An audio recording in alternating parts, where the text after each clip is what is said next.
Time for some fancy football today. Do you need a QB as we enter Week 9? Will Levis has entered the chat, and he could be your answer. The rookie taking full advantage of his opportunity with Ryan Tannehill sidelined. You might not have had him on your roster before, but now after throwing for 238 yards and 4 TDs, you should certainly consider it. When we look at some of the most added players out there on CBS Sports Fantasy Leagues, coming up on top is Will Levis, the QB there in Tennessee, looking like he will start again this coming Thursday. Trey McBride, if you need a tight end. Bryce Young, my Panther. They're at number 12 for the QB love as well. I got to give a shout out. We have a win now, so I can feel a little bit better about the way that things are shaking out right now. Dave Richard and two after this week, too. Hey, listen, we are. I said not too long ago, which was like Monday. I said we're on the come up. Okay, we've got win number 1. I think our odds to make the playoffs are super low. Yeah, I'll take them. Yeah, I don't even know if it's like a full single digit. It might be a decimal at this point. Times are the tough. Playoffs in Carolina. I want to grasp onto something. You've got Adam Thielen. That's all you need. He's a stud. People out there wanting to grasp on maybe a QB when you look at some of the ads, the way things are shaking out this week for Fantasyland. Where are you looking? I think Will Levis makes perfect sense, and fantasy managers always kind of gravitate toward the players that put up huge numbers, and Will Levis just did that. What if I told you that Will Levis was a more accurate version of Jordan Love, just without as much volume? I think that's kind of where he lands right now. He's got great sleeper appeal. There is some downside. The matchup on a short week on the road against the Steelers, yeah, you could wish for something better than that. But I think that Will Levis does have some upside, certainly because of the strong arm, and certainly because the Titans could be in a dogfight against the Steelers, to be perfectly honest with you. And maybe one of the ways that they end the dogfight is with a knockout blow deep down the field. A couple of his touchdowns were pretty lucky. His accuracy could have been better, but I was expecting a lot worse from Will Levis. And so I line him up against other quarterbacks that make me queasy. The Gardner Minshews of the world, the Derek Carrs of the world. I'll tell you what, I think Carr has more upside this week, but generally speaking, a lot of the other quarterbacks, throw Jordan Love in there, throw Bryce Young in there, I think Levis has more upside than they do this week, even against the Steelers, whose pass rush will be strong, secondary won't be. And so I see Will Levis as someone that qualifies as at least a top 15 fantasy QB. I was very encouraged by the performance from Levis, surprised even, and I thought going into that game he was a must roster on your bench in a super flex league. Now he's moved into must roster on your bench in a 1 quarterback league. If I don't have one of those top 7 elite quarterbacks, I want Levis on my team. I just don't want him in my lineup at Pittsburgh on a short week. I think this could be an absolute disaster on Thursday night. If it's not, and if he claims the starting job for the rest of the season, then I agree with almost everything Dave said. He has the upside. He has more rushing potential than he's shown us so far. He could run for 4 or 5 touchdowns rest of season. I wouldn't be that surprised. I just don't want to trust him against the Steelers. I think we have to kind of wait and see what happens after next week with Ryan Tannehill. Does he get his job back, or what does Tennessee do after that? I think it completely comes down to how Will Levis fares against the Steelers. If he plays well, I think the Titans have their guy rest of season. Yeah, so we got to look at it a week-by-week basis. Heath, let's go a little bit wider aspect here, all across the board. Who are your favorite ads? My favorite ads this week were Demario Douglas and Trey McBride. One of those more surprising than the other, probably. But Demario Douglas, 26% target per route run this season, 25% target share in Week 8. Kendrick Bourne lost for the season with an ACL. Devontae Parker is in the concussion protocol. I believe Demario Douglas is going to be the #1 wide receiver for the Patriots this week and probably rest of season. And this week it's important because he's facing a Washington Commanders defense that has given up the 2nd most fantasy points to opposing wide receivers. They've already allowed 19 fantasy points or more to a receiver 5 times this season. I think Douglas probably sees 8+ targets in this game and is a strong #3 wide receiver. And then Trey McBride, that's really no surprise. We told you to add him last week. Now you're going to have to fight for him. 14 targets in his first game this season without Zach Ertz. That's the most targets for a tight end as young as him since Jordan Reed way back in 2013. I expect McBride to be a top 10 tight end rest of season. This week might be kind of difficult if Kyler Murray is not quite ready, but he's going to be a surefire starter the rest of the way. Jordan Reed, the Gator great. Haven't heard his name in a minute.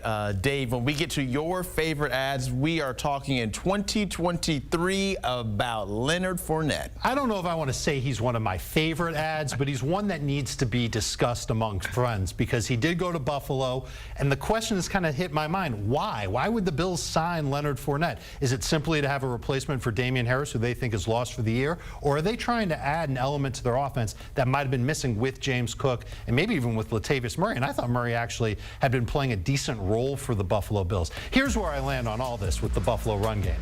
They don't have a great track record of using their running backs on a week-to-week basis. This offense has been and will continue to revolve around Josh Allen. So if you can catch passes, that'll help you out, but they don't necessarily have Allen throwing to his running backs a lot. This is all about Josh Allen running, throwing, doing everything in Buffalo. Fournette can add an element as far as pass protection goes. And yeah, we know that he's a good pass catcher as well, so he can be moved up to speed.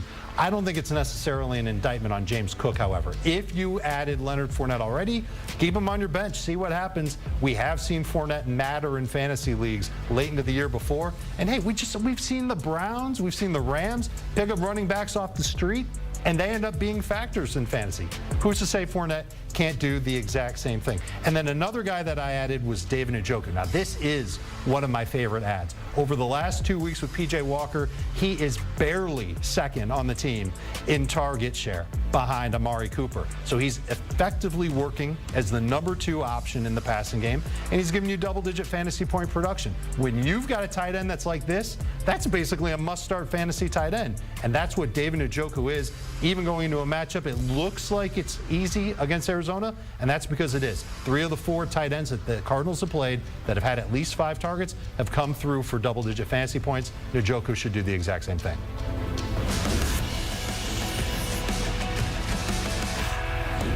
You see the pretty animation we had there, Dave. It's time for your trade chart. Let's do it. Hopefully you're feeling a little bit giddy after seeing yourself pop up right there. We can start with some buying low. Let's start with a former Bear and a current Bear. The former Bear being David Montgomery. All the hype this week about Jahmyr Gibbs, and it's warranted because Gibbs has looked awesome 2 straight games.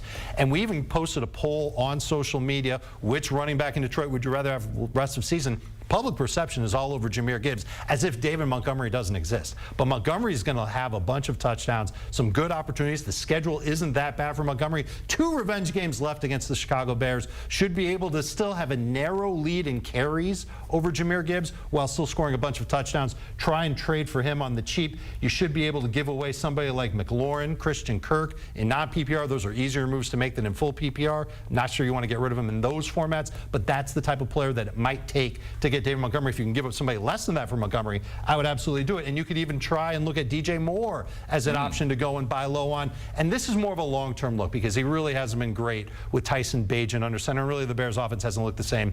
Justin Fields will be back eventually. When he comes back, you know he's going to over-target TJ Moore. He's going to put up a lot of numbers. You should be able to get him on the cheap, maybe the same type of players that you would give away to get Montgomery. You could easily go and give away to get TJ Moore. I would aim lower than that, though. You can look at other cheaper wide receivers that maybe you try and just move on from. And DJ Moore, rest of season, is somebody that fantasy managers can count on both in PPR and non-PPR. I think these are both fantastic options in terms of buying low and kind of similarly ranked for me rest of season at their respective positions. I would view them both as mid-range #2 options.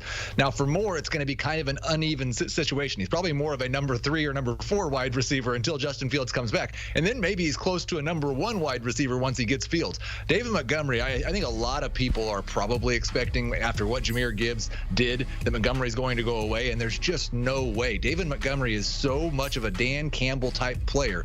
He loves giving guys like that 15 to 20 touches. You know Montgomery is going to be the guy inside the 5 because we saw them giving those touches to Craig Reynolds last week. That didn't go so well. I would expect that David Montgomery is going to be close to the NFL leader in rushing touchdowns for the rest of the season. And I didn't make it clear, Zach, so before we get on to some sell highs, Ramondre Stevenson's a player you could give away to get DJ Moore. James Cook is another one. A running back needy fantasy manager will gladly take one of those 2 guys in exchange for DJ Moore. I think Moore will be better rest of season. I have DJ Moore. I'm saying I would need a lot more than what you're just offering right there if I was going to give up DJ Moore. What about sell high on your trade chart? Jalen Waddle has had at least 18 18 PPR points in 2 of his past 3 games. It's been wonderful. Fantasy managers have been waiting for Jalen Waddle to step up, but Devon Achane is on his way back, and we saw it earlier this year. When the Dolphins have a run game, Jalen Waddle kind of loses some target volume, and that's something that worries me. So I think the time is right to sell high on Jalen Waddle. I don't necessarily love his matchup against Kansas City this week either, but of course you're going to start him.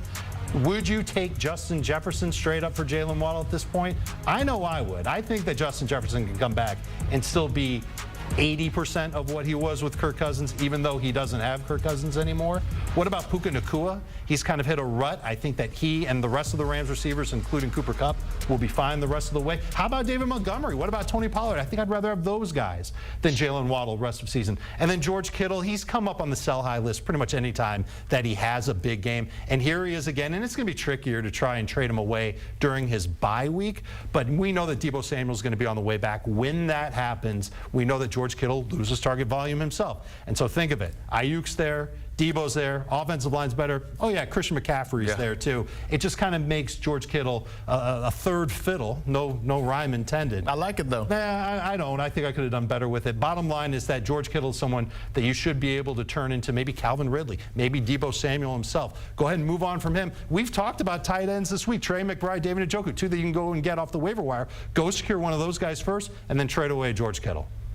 Yeah, and I think the Kittle win especially really depends on how successful you've been on the waiver wire. If you got Trey McBride, or if you can get Trey McBride still, then I love the idea of selling high on George Kittle. Same thing for David Njoku. I'm not sure I'm quite to the point to where I want to sell George Kittle and then try to find someone to stream after McBride and Njoku are already rostered. I'm not sure how many more tight ends we have popping up. The Jalen Waddle one's really interesting because I mostly believe in him and this Dolphins defense, but there are some things towards the end of the year that make me a little bit concerned. He has 2 matchups with the New York Jets, one of the most difficult matchups for a wide receiver. He also has games in Washington and Baltimore in December, and I'm not sure Tua and this high-flying Dolphins offense is going to be quite as good in cold weather.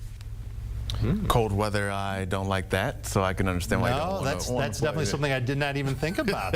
Heath is next level with that stuff. I like it. Yeah, see, we've got you covered on all ends of the spectrum. Dave, Richard, and Heath Cummings talking some fantasy football for us as we get set for Week 9 of the NFL season. You can get even more of them on Fantasy Football Today Dynasty, still giving you all of the things you need to know from a fantasy football perspective, but it's dedicated specifically to Dynasty leagues. They're telling you who to buy or sell, the waiver wire, all of that, but just from that Dynasty perspective. Like, subscribe, and listen right now.